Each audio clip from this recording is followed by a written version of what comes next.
I'm Dr. Tyler Murphy, a lifestyle medicine specialist with Holland Hospital, and I'll be joined tonight by Tina Van de Gucci, who is part of the Healthy Life programs at the hospital as well. And as you can see from the title, which I'm now realizing I don't really have a slide advancer. I'm wondering, is this what this is over here? I bet you so. Yeah, maybe not.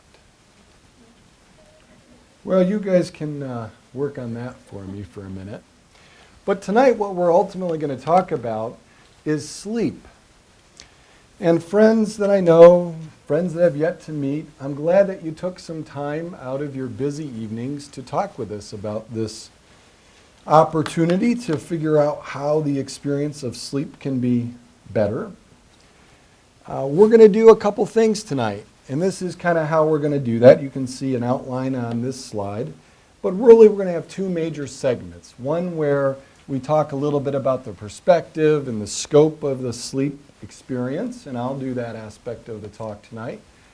And I'm kind of like the person who warms up the main act, you know. I'm going to get you interested and the juices flowing, and then I'll turn it over to the game changer, Tina here, to drive it home. And she's going to talk about tips that you can implement as early as tonight in order to improve your experience of sleep. Now, as you can see, she's dressed a little different than I. She asked if I would wear pajamas, and I saved you all from that. So, in order to have a framework to better understand the sleep experience, we need to understand what actually happens when we sleep. Now, I know that's a little busy, and there's only a few things I want you to take from this. But I'll orient you first. You can see along the x-axis, that's the horizontal one, those are the time in hours of sleep. And on the vertical axis, we have the depth of sleep, from the top being awake to the bottom being very deeply asleep. So here's the four things I want you to take from this. There's a lot going on when you're sleeping. It isn't like you just go to sleep and it's this flat, straight line of rest until you wake up. And all of that is going on for a reason, and that's point number two. There's a reason that all of that is there, and it needs to be there in order to have an optimal experience of sleep. Number three is that really there's two main divisions of sleep. The first night of half of sleep, you can see there's a lot of depth of sleep. We call that slow wave sleep. And that's the time when the body is having the most restoration. And then the second half of the night of sleep is characterized by REM sleep. And that's the time when the mind and the brain are undergoing some respite. And point number four is that it is normal to have a brief awakening after REM sleeps. So what are the functions of sleep? You know, is it just to kind of recharge the batteries? That's what was believed at one time. But we know it's much deeper than that now. We know that it's important for resetting ion channels and metabolic functions, that there's an element of repair to our tissues like our muscles and joints and our cells and our organs and even the DNA within our cells. We also know that it's a state of anti-inflammatory, so that, you know, living life is inflammation inducing, and so here is a chance where we can have a respite from that. We also know that it's antioxidant because, again, living life produces oxidative stress, and this counters that. It improves mood, it improves the body health through optimizing hormones, improving blood pressure, sugar, and even helping with weight.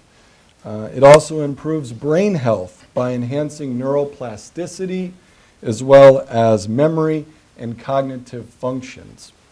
It improves memory, both the formation of memory as well as recall. Point and parcel why it's not a good idea to pull all-nighters to study, because you need that sleep to help make memory. It also helps with energy restoration. So optimal sleep requires the right amount of sleep as well as the right quality of sleep. In this country, the most common problem is not enough sleep.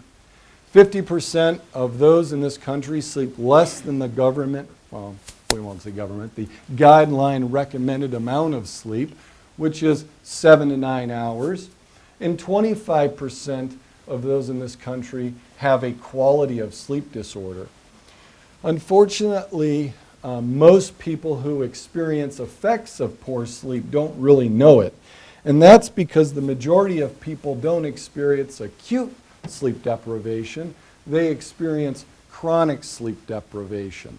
Now, acute sleep deprivation, that's that situation where, you had an all-nighter with some friends. When's the last time you did that?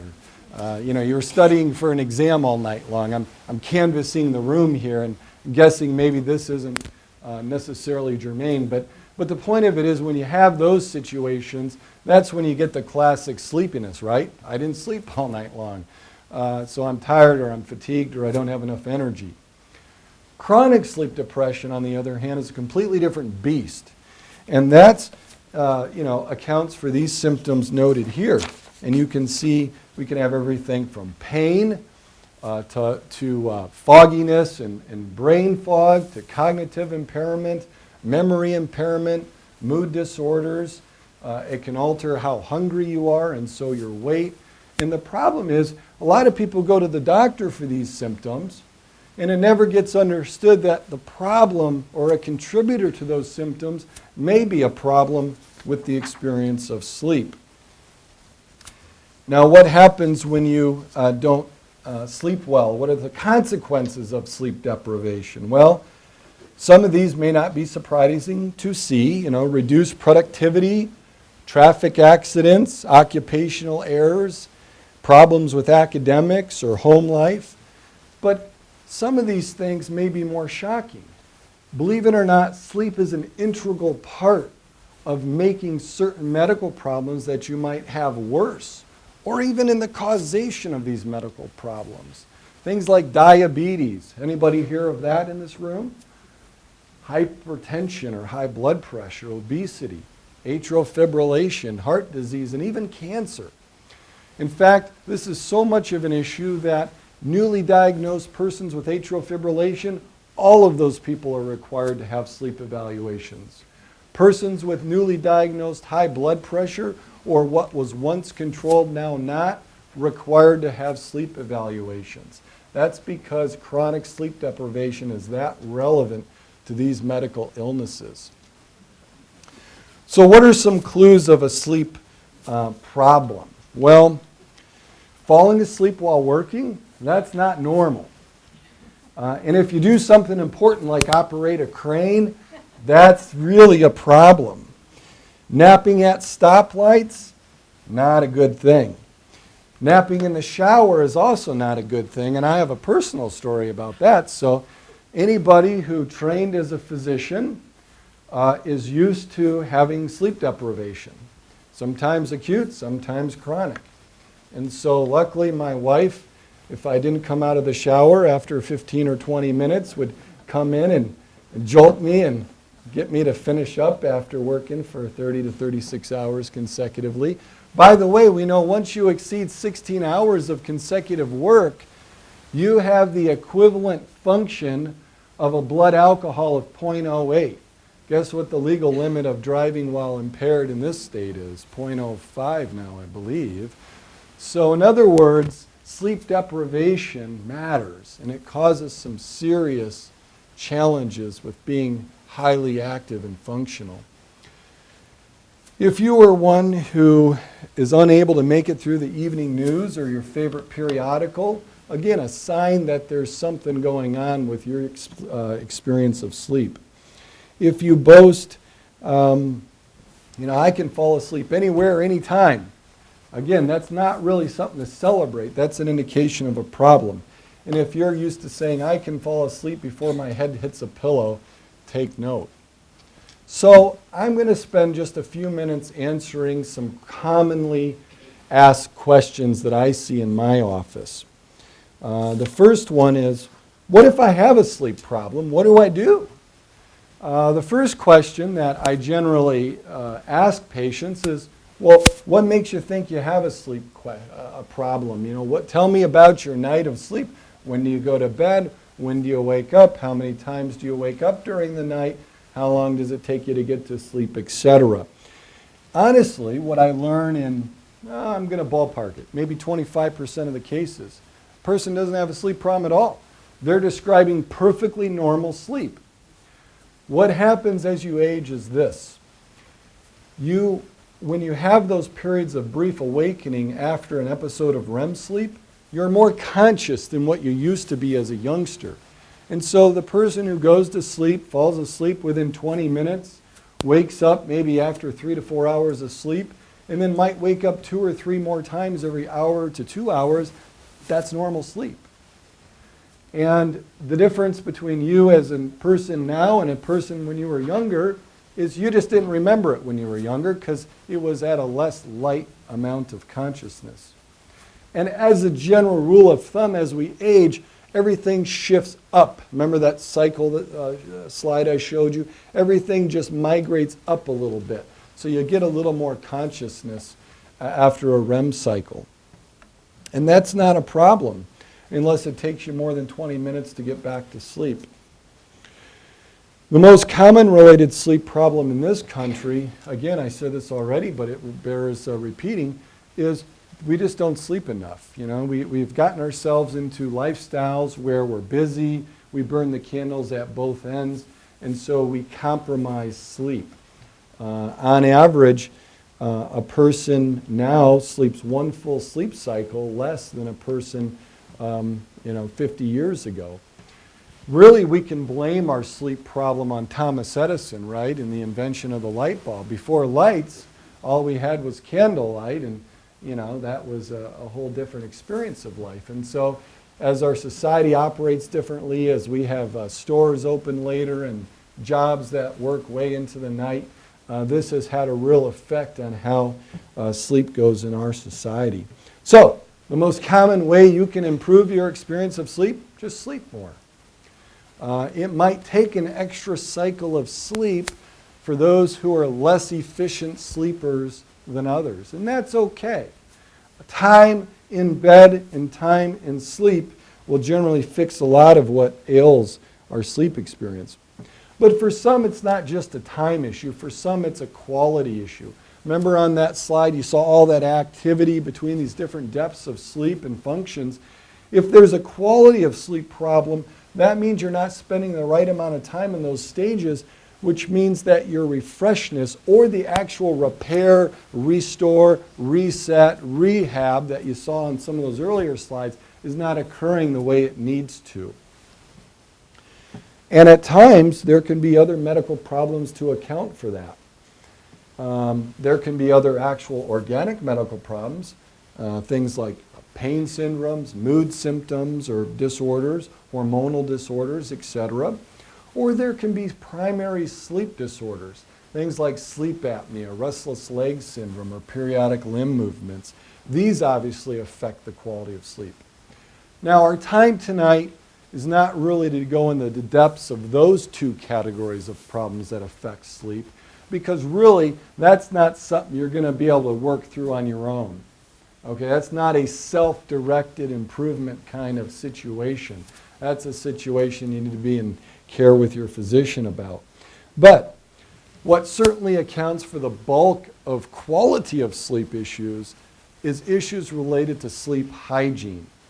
Now, this isn't hygiene like, you didn't shower well so you stink and you keep up because of that. But no, this is the way that you live your day and the way that you experience your sleep. So these are the habits of life that affect your experience of sleep. So, do I need a sleep study? Anybody in this room not heard of a sleep study before? Let me see your hands. I'm going to guess. So my kids raised their hand. I believe that. But pretty much everybody's heard of a sleep study because this is something that is very prevalently done these days. And I know there's even probably people in this room who thinks there's a conspiracy that we're all trying to get people on CPAP machines, and we all must get kickbacks or something if for every person we get on one of those things. But I'll rest assured there is no such a thing. But the reality is there are a lot of sleep problems that specifically sleep apnea, and that's partly because of what we are as a society now. Sleep apnea goes up as weight goes up, and so if you look at trends of weight over time, our society has become heavier and heavier as years go on. Now we have 2 out of every 3 persons as either overweight or obese. And so that's why we see so much sleep apnea. And unfortunately, the majority of the sleep apnea out there is still yet undiagnosed.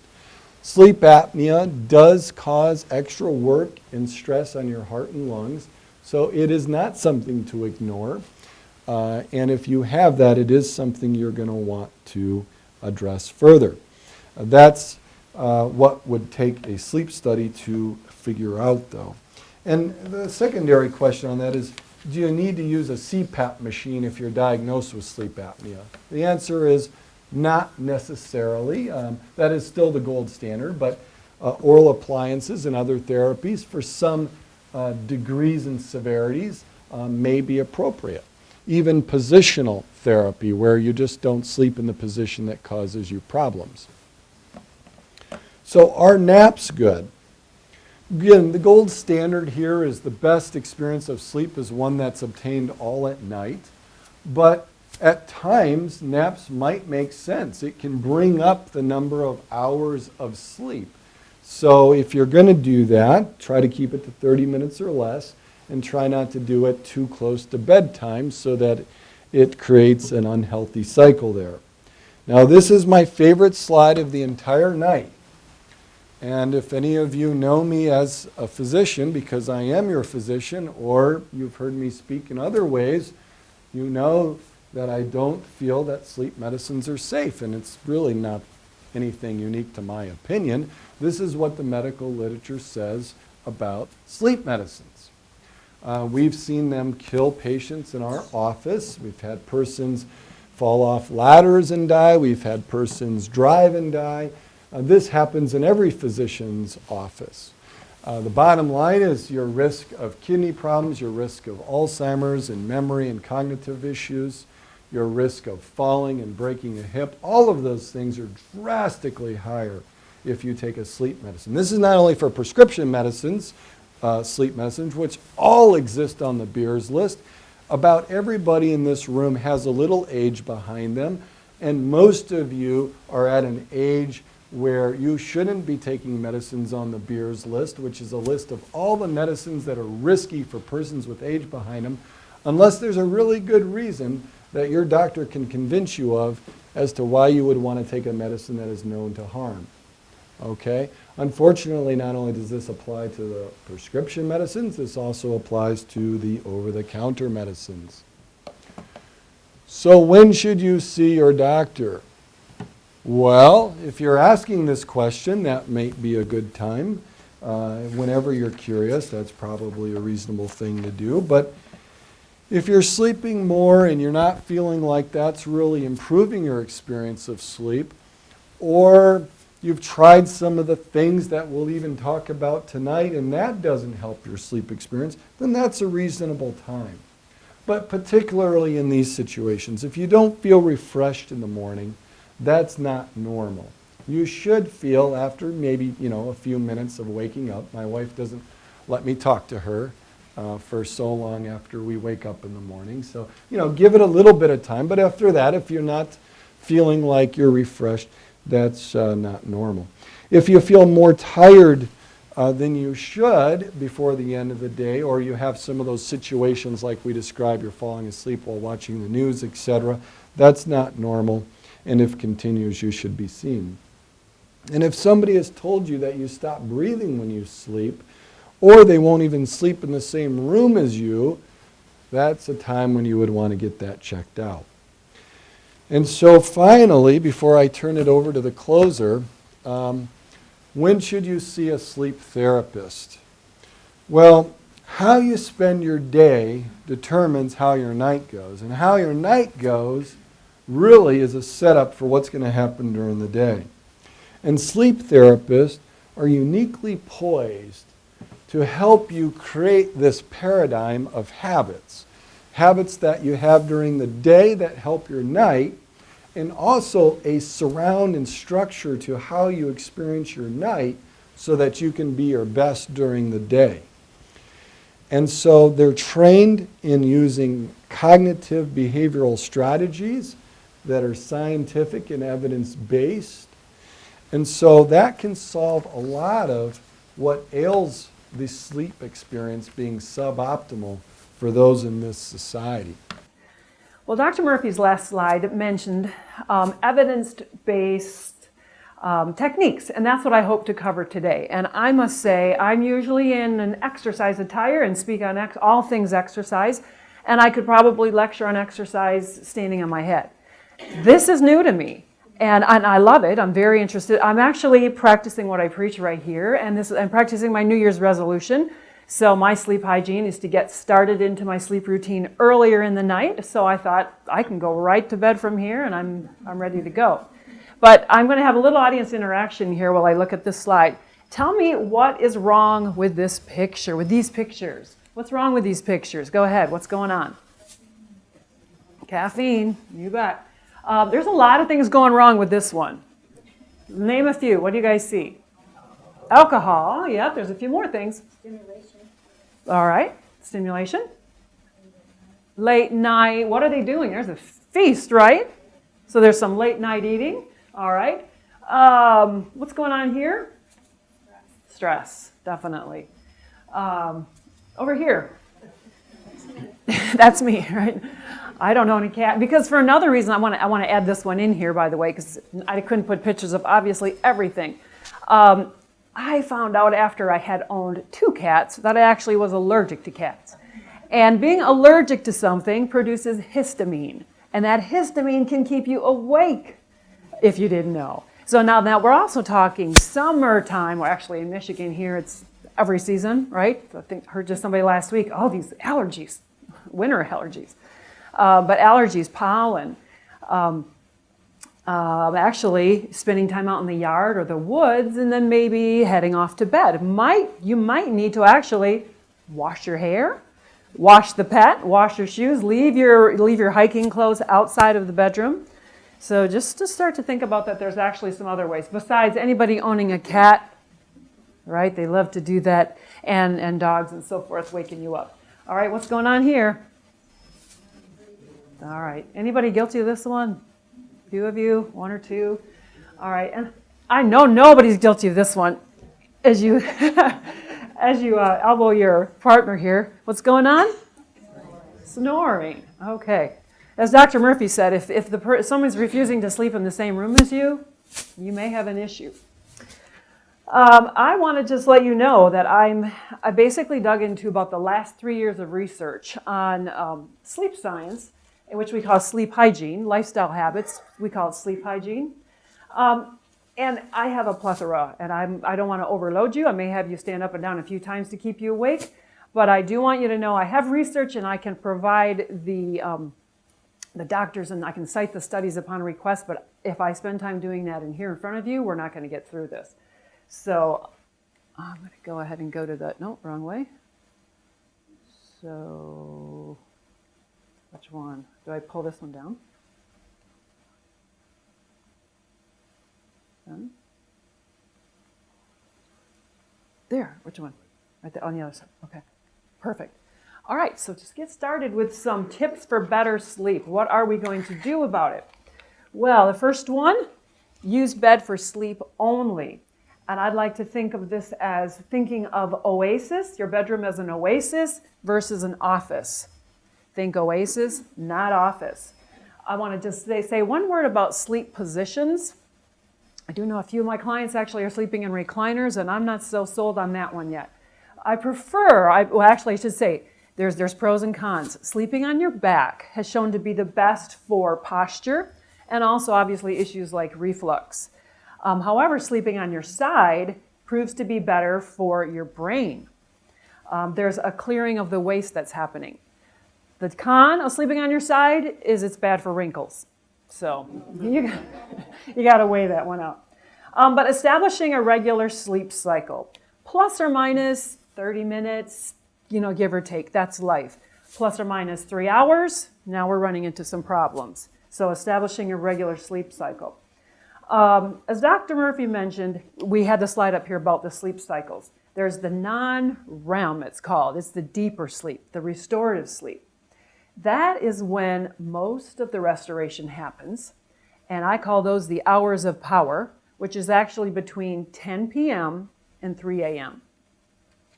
In the winter, however, because we've got this thing called daylight savings time, actually 9 p.m. until 2 a.m. So keeping those hours in mind. I'll go back and expand on that a little bit later. I've used this adage for quite a while. It's an old adage, actually, from a health pioneer. Every hour of sleep before midnight equals 2 hours after midnight. Anybody ever heard of that before? Well, someone called me on it after I'd presented this before, and they says, where did that come from? I've never heard of that before. So I found it out. I don't like to present research that I can't back up. And it was first said by an 1800 health pioneer named Ellen White. But it's been repeated and repeated and repeated. I feel comfortable saying it to you because the last I heard it was in a lecture by a UCLA neuroscientist and sleep researcher. She used the same adage. So if she's comfortable saying that, then I'd like to agree with that. I think it's important for you guys as far as it's normal. Do you hear that comment about Dr. Murphy was saying some of those sleep cycles are normal. So knowing that some of these sleep patterns that you may be experiencing are normal, that may be helpful as we move through this. Some of you might claim, and I've heard people tell me, oh, I'm a night owl. Any night owls here? Any morning larks here? Okay, so we got some morning larks. All right. Now, some people will say, but that's just my natural physiology, my natural circadian rhythm is that I'm a night owl. I'm not convinced that it's nature versus nurture, lifestyle habits. So I'm not completely convinced that it's just natural for you to be a night owl. I think if we can look at your sleep hygiene, it is changeable. That you actually, the night owl in you could be changed to a morning lark. Not by tomorrow morning, but eventually.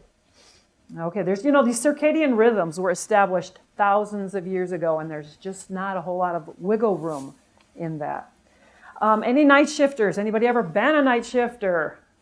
Has some night shifters in the family? Oh, there's a reason why they pay shift premium. Seriously, if you can, ASAP, if possible, get off of the night shift. 11% risk, and just some studies I've seen, 11% risk of death, increase of heart disease, cancer. If it's been more than a decade on that shift, a 6.5-year advanced cognitive decline. Advanced, 6.5 years by working 10 years on a night shift. Yeah.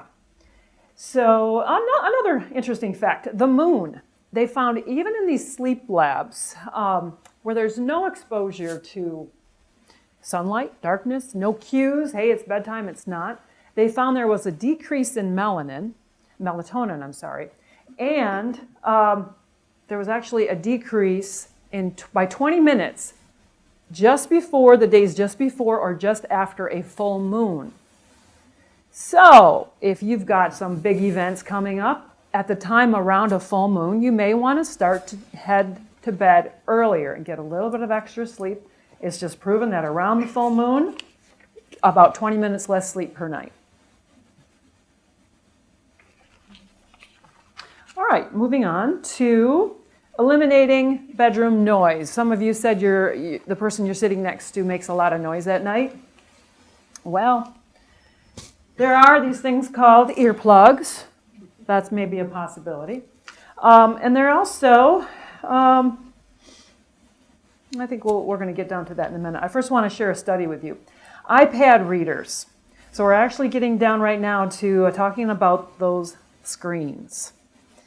As you guys putting your phone away, right? They're all turned off. Okay. iPad readers had delayed circadian rhythms indicated by a decrease in the melatonin levels of an hour. So their circadian rhythms were off by an hour. They were less sleepy before bedtime and less alert the next morning after 8 hours of sleep. All right, so what should we do? We should stop the screens 30 and some say up to 60 minutes before bedtime.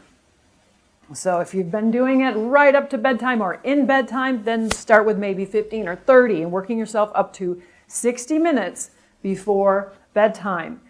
And sleep in the dark. Another thing I brought for my show and tell is here some eye masks, just so in case you are sleeping in an area that is not too dark. Darkness is best. Why? It gives a clear message to the brain. It tells you the darkness will increase your output of hormones, but it gives clear light and dark signals to the brain. All right, and here's another reason as far as why. The screens will trick your brain into thinking it's light out, so it doesn't make as much melatonin as it should. Are you with me? All right. So we want to getting the natural melatonin production. That's what I'm here for. Now, I didn't spend time to talk about chamomile and lavender and all these other wonderful things. If those work for you, those are all extra wonderful sleep aids. I want to talk about a little bit the more heavy hitters, and if those other things help you, that's wonderful.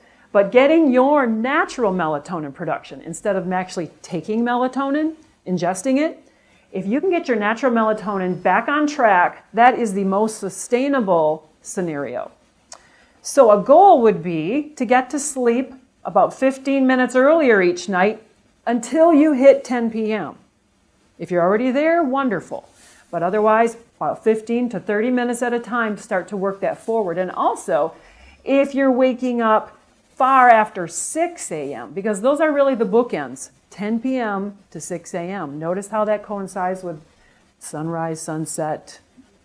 So then start to wake yourself up earlier about 15 minutes until you're up at about 6 a.m. So slowly working towards those hours would be best.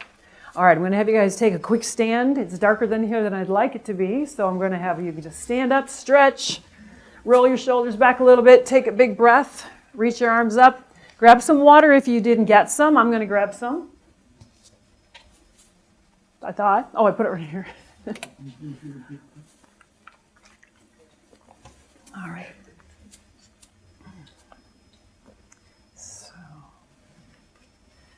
All right, go ahead and sit down if you like. If you prefer to stand, though, feel free to go to the back of the room.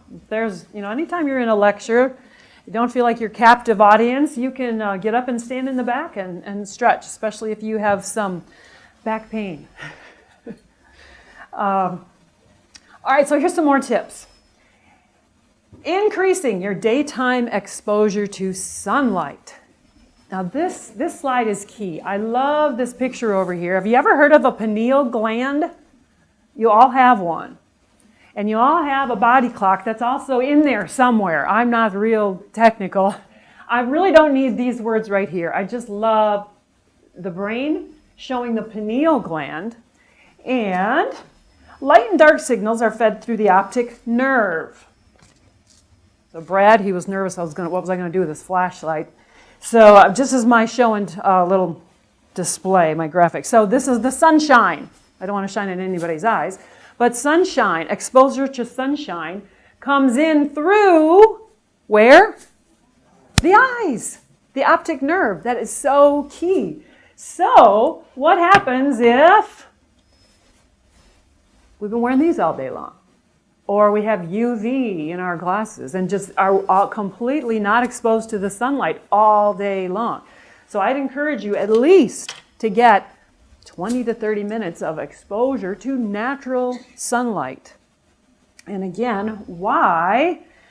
It communicates with your body clock. The pineal gland communicates with your body clock in the brain, and they are responsible for releasing amazing hormones. And one of them is the one that we're going to talk about most, is the melatonin. That's just huge. And the melatonin, as I said, the pineal gland communicates with the body clock. Circadian rhythm, you see how everything is starting to become connected. All right, daytime sun. So when we're out and we're getting exposed to the sun in the daytime, actually prevents the secretion of melatonin at that time. It's not time yet. It's not time for the body. That's why these mood lights, and we didn't get exposure to natural sunlight, you might feel a little sleepy if you're in a dark room all day long, or if you're working in a dark area for too long. You could start to feel sleepy. You're not getting those natural cues from the sun. When the sun stops for the day, and that's why sleeping in the dark is so important. Body says, now it's the time. Now it's the time. I've got enough melatonin. I've got enough sunshine coming into my pineal gland now at night, and this is the only time it's released between the hours of power, which are what? 10 p.m. and 3 a.m. Those are the actual hours of power. In the wintertime, so right now, it was already dark before you guys were coming in here, 9 p.m. to 2 a.m. is when the most restoration is happening. Those are your hours of power. So, and besides melatonin, there's a few more. They got big, fancy, long names. But there's about 3 more that are amazing hormones that are responsible for your increased mood, increased learning capacity, anti-aging, and a natural painkiller. So, someone that's living with chronic pain, sleep is so important. You will produce the hormones while you're sleeping to deal with that pain the next day.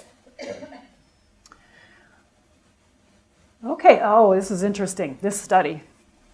A study of office workers with desks far from the windows got 46 minutes less sleep compared to their windowed colleagues. So wherever your little cubicle is at work, I have a great spot, don't I? Or if you come to see us Lifestyle Medicine Center, I'm right in front of all the windows and I love it. You're getting the cues. The brain is receiving the light and dark cues all throughout the day. Those people who sat away from the windows, their circadian rhythms were out of whack. So start to implement some of these things. The melatonin, it's been called, melatonin is awesome. It is the most powerful nocturnal antioxidant. It removes your free radicals produced by stress. It's a nocturnal cleanup crew. And it only does its job, listen, if you're sleeping when the pineal gland sends the signal. So if you're one of these, I remember, I'm one of these, I love to have it all done. I just can't sleep unless it's all done. So sleep gets pushed back to 1, 2. In college it's maybe 3 o'clock. Well, turn my paper in because I can sleep till noon. I can get 8 hours of sleep. Not the same. Your body, you will not be getting that restorative sleep because you missed it. If you stay up till midnight, you've missed a couple hours of that amazing hours of power. Hours of power. If you leave with one thing today, remembering the hours of power is when all the restorative hormones are released. So much benefit. Okay, I wanted to have you guys quick stand one more time while I cover the next one, because you see right here, move at least every hour. Well, that's why I'm having you moving during the day. They're making the easy standard, very easy exercise, our movement standard. Sit less, move more. There it is. You can all go home. That's basically what it is. Implement that into your 2020. Go ahead and have a seat. We'll talk more. There's really interesting things about exercise I will present in a couple minutes. Eliminate caffeine. I'm not going to dwell on this one. You pretty much did your own experiments, right? Most of you have kind of figured that out by now. We have a few young ones in our office. I was sitting at a birthday party yesterday with them, and my husband and I, we can drink coffee right before bed, and we have the coffee maker for Christmas, and da-da-da-da-da. Oh no. Can you guys get away with that? No. And actually, it's recommended caffeine not after 1. Most would even say not after noon. No caffeine after noon. And there's caffeine in many things just besides coffee. There's teas that have caffeine in them. I'm a chocoholic. I have to be careful if you're having a couple strong hot chocolates or ingesting chocolate and these crazy energy drinks and things like that. Okay. All right, you saw in that first slide, we talked about avoiding alcohol. Alcohol decreases that hormone output. Remember I said there's at least those 4 amazing hormones that are released? Alcohol will reduce that. And alcohol is a sedative. And a sedative, sedation, is not sleep.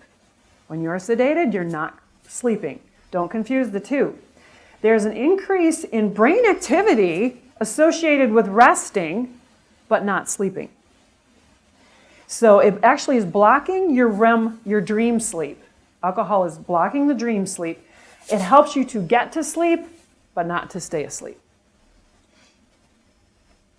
Avoiding high sodium foods close to bedtime. I'm going to just skip right over that one because I want to spend a little bit more time on limit after dinner and late night snacking. Your stomach likes a rest. Your stomach needs a rest. A full gut equals a busy gut.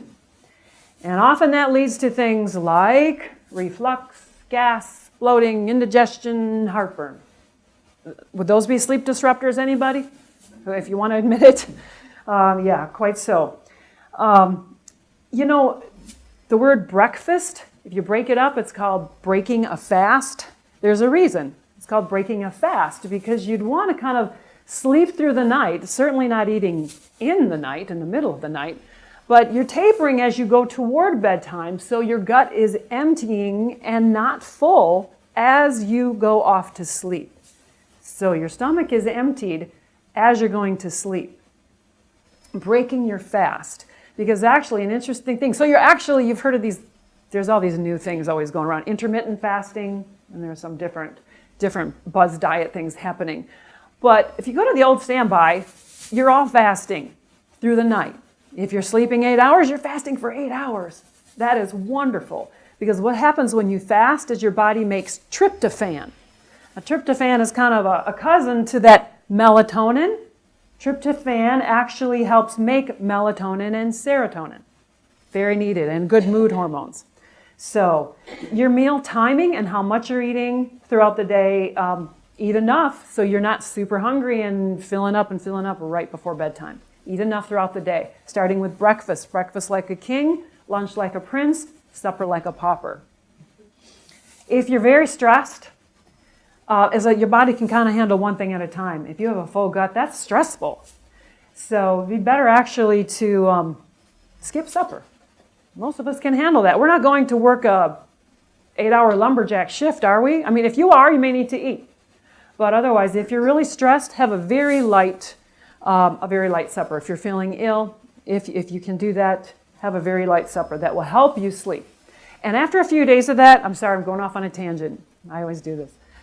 Many people say, I can't eat breakfast. I can't eat breakfast. It makes me nauseous. Well, after a few days of having a very, very light supper, you'll wake wanting to break that fast and have a wonderful breakfast. All right, I will move on. Obesity is actually one of the most common causes of sleep apnea. That's where we're talking about maintaining a healthy BMI, and Dr. Murphy already mentioned that.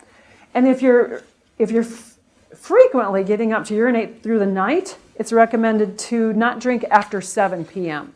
The liquid kind of takes about 90 minutes to get through. So stop drinking after 7 p.m. Okay, we're going to talk a little bit more about food choices because we were just talking about food timing, food choices. Having that big breakfast like a king, it would be wonderful to have your protein choices earlier in the day. Protein keeps you alert and it gives you that stamina. So make sure that you've got some hearty protein for breakfast and for lunch. Supper, yeah. Do you have to really be super on your toes and alert, or can you just kind of fade off into a nice, pleasant sleep? That'd be the nice time to have easy to digest carbohydrates. Kind of a nice time. And actually the carbohydrates produce the serotonin called comfort foods. Have you heard of that? So kind of that, and sleepy carbs. So just taking a look at your plate.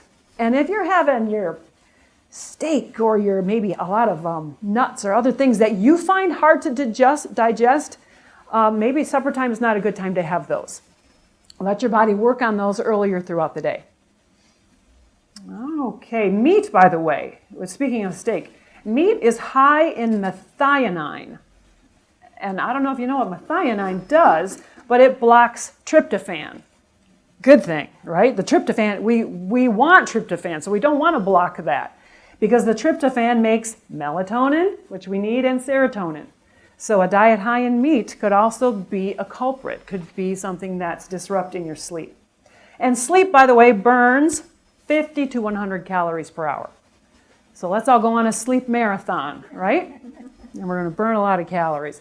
You can burn more calories up and at them, but your body is actually active and doing things during sleep.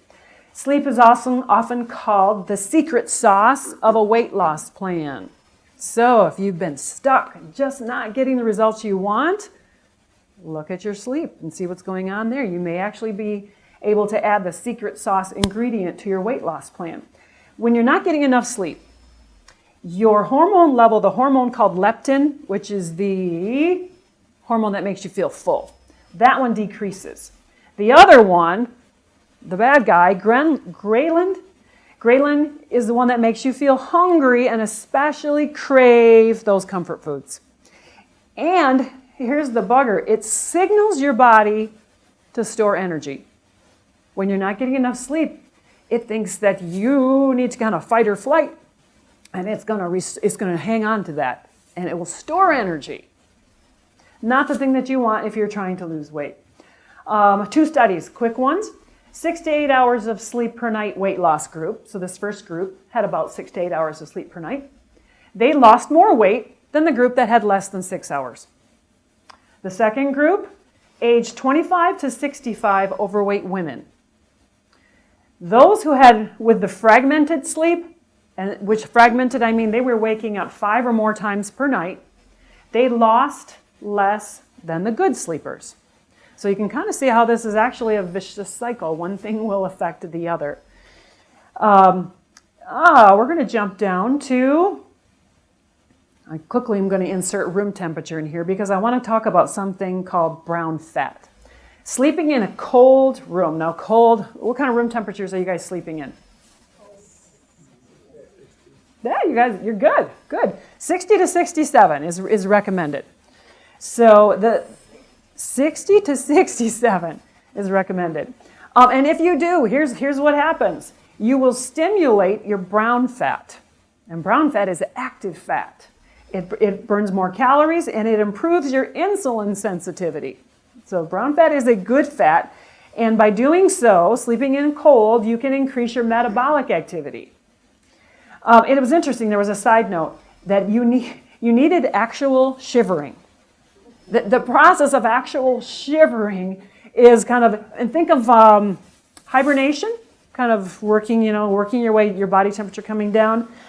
It's easier, keep this in mind, it's easier to warm yourself up than cool yourself down.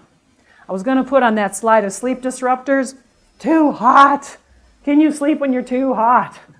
Versus usually your body will be able to, it'll shiver you to warm you up, and you can fall into a better, deeper sleep if you are colder. Okay. I just don't want to I don't want to forget anything. Is this good stuff? Are you learning anything you didn't know? That's my goal for you. I mean, I want you to, a lot of sleep hygiene. It's not just the typical 5 things. And understanding the reason why can be really helpful, I think. So we're moving on to exercise. Exercise, remember those good hormones that are released because the pineal gland and the sunshine? If you sleep between the hours of power, which are 10 to 3 p.m., hours of power, you will actually double the good hormones if you exercise. It will double the output of those good hormones from the pineal gland. It's going to be affected by, if you increase your duration and you increase your intensity, you will increase your sleep quality. So that's why I have this slide up here just to quickly give you the scenario, what's recommended. 30 minutes, at least 30 minutes, almost every day. Almost every day. So if you need a day rest, okay, but pretty much every day you should be getting 30 minutes of movement.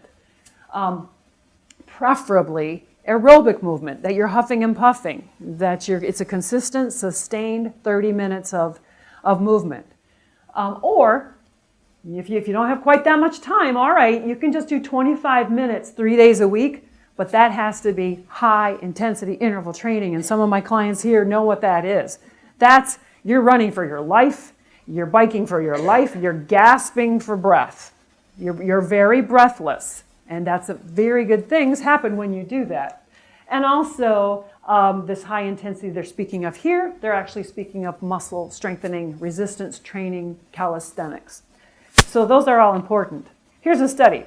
Older adults with insomnia were able to sleep 45 to 60 minutes longer by exercising 30 minutes 3 to 4 times a week.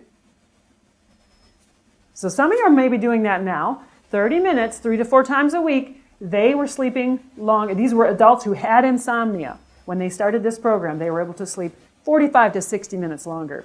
Who wouldn't like that? That sounds good. Another study, after 12 weeks of high-intensity interval training, those are those bursts where you're breathless, obese sleep apnea patients. So take note, exercise is good for everyone. Obese sleep apnea patients decrease their apnea events and their daytime sleepiness. High-intensity interval training is especially helpful for those with any sleep disturbances. That high-intensity interval training. Many clients come to me and they're doing so many things right, but that's the one thing that has kind of slipped their routine, that they haven't added, they haven't tried yet. My clients that come by, the first thing, here's your homework. Go do these hard intensity intervals for about 30 seconds, making yourself breathless. Do that at least 6 times. Don't start another interval until you've caught your breath, and then you can start again. So get 6 bouts, about 6 of those every day, or at least 3 to 5 days a week. Okay, why? Why does that make a difference sleep-wise? If you want to know the why, I try to really decipher through the scientific lingo, so I hope I can make it pretty plain, because I needed to do this to understand it myself. But here's 3 reasons why it makes a difference. It strains your brain. Exercise is hard. Maintaining exertion of perseverance of exercise is fatiguing. Anybody vouch for that? I've done Ironman once. Boy, did I sleep good that night. Yeah, it is fatiguing. But even smaller bouts of exercise, small 30-second bouts, is a strain. First 10 seconds, you feel like you're Superman. I've got this feels great. Then all of a sudden, you go into what's called oxygen debt. That doesn't feel so good. And you've got to push through it. You have to mentally push through. All right, the second reason, there's an increase in body temperature when you exercise. We know that. We get warm when we exercise, right? Why does that make a difference? It's very interesting because the body will adapt when you're done. It overshoots to cool you down. And that's a good thing. But you need to do it far enough in advance of bedtime. Your body will overshoot to slowly throughout the day cool you back down. And it tends to overshoot to make you colder. So you will sleep better. It will put you in a deeper sleep, somewhat as hibernation. So very important. Those who did the high-intensity interval training, I don't see them here, but they, especially not before bed. They slept. It is a sleep disruptor if you sleep too close to bedtime because it makes you too warm. The body temperature is too hot, and you don't sleep well. Here's some immediate results tonight, or tomorrow, if you want to these are all long-term effects. Yes, you'll sleep better. It's not going to happen day up. You're not going to get all these benefits day up. But here's one that you will. You can increase your sleep. By exercising, you can actually increase your sleep by 10 minutes. You'll decrease your REM sleep by 4 minutes. And you may think, well, that doesn't sound good. But you've increased your deeper sleep by 4 minutes. I'd prefer you to get the deeper sleep versus the REM sleep, wouldn't you? Do you want to sleep all night long and just have this light sleep but never get that restorative deeper sleep? So that's why exercise is important. It's time to take a water break, so I'm going to have you all stand so I can find out who's sleeping. Go ahead and have it stand up.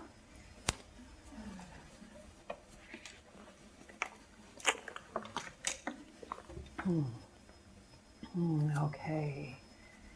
All right. You guys all with me? Everybody's feeling good? Okay. All right. So have a sleep. We're going to go have a sleep. Did you hear that? Oh, man. Have a sleep a little bit later. Not quite yet.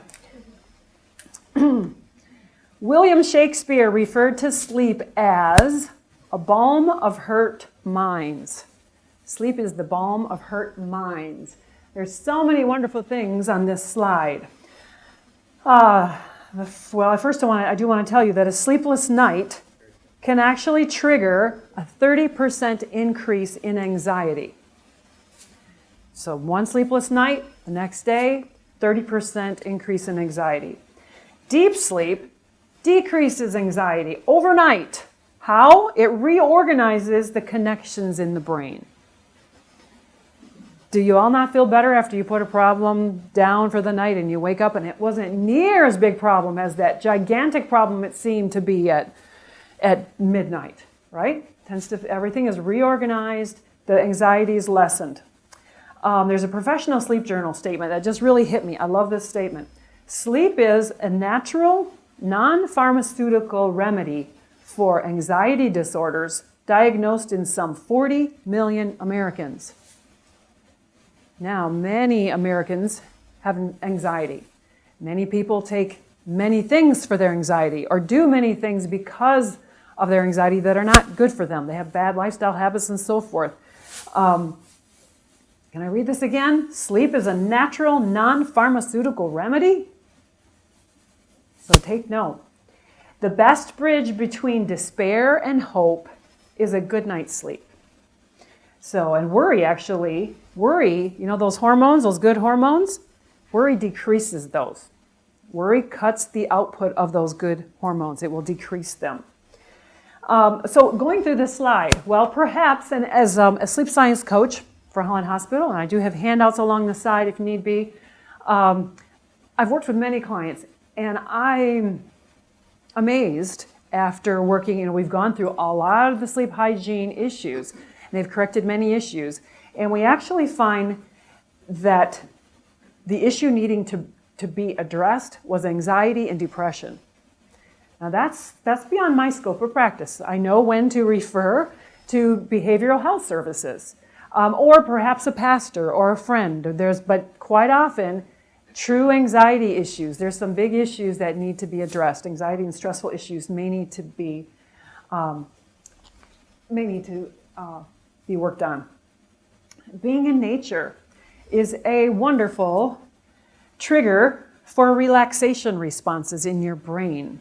So actually getting out every day and being in nature, but at the end of the night or through your night as you're sleeping, something you may want to try is a sound machine. They've proven the two sounds, rainforest or a babbling brook, prove to be anything that's more natural sounding. So probably not the airplanes, the train tracks, these other things, the dryer, those types of sounds you can choose on some of these apps there are that you can choose. But those trigger a relaxation response in the brain. As I was saying, there are apps that you can use with nature settings. And what you want, I wasn't aware of this one, I just learned this recently, because I usually I've gone through them, I like the sound of brown noise, but they say actually pink noise is what you're looking for. Pink noise, the frequencies of that sound are more natural and balanced than the white noise is. You've heard of white noise. So look around on those free apps and those things if you need to on traveling or if you have a machine, and look for pink noise or natural sounds. We've got a deep breather over here. There's a gentleman called Andrew Weil. He coined 4-7-8 breathing. It's simply breathe in through 4 counts, very slow. Hold for 7, and I'm not going to do it up here because I get lightheaded when I demonstrate. It's great to do if you're in the middle of the night and you can't sleep or if you're sitting in a relaxed place. Don't do it while you're driving either. Four counts in, hold for 7, exhale for 8. 4, 7, 8, breathing. See how many cycles of that you can get through, and perhaps you'll be sleeping before you've got a few cycles done. Inhale for 4, hold for 7, exhale for 8. Prayer also. I feel much more peaceful and secure when I'm praying or after I've prayed, though I'm a little ashamed of how quick I fall asleep sometime when I'm praying. So that has to kind of be maybe the timing, again, prayer timing. But many people tell me if they have a lot of their other sleep hygiene things right, but they miss their daily devotional time or the meditation time, their prayer time, things are out of whack, and they can expect to not have their best day if that happens.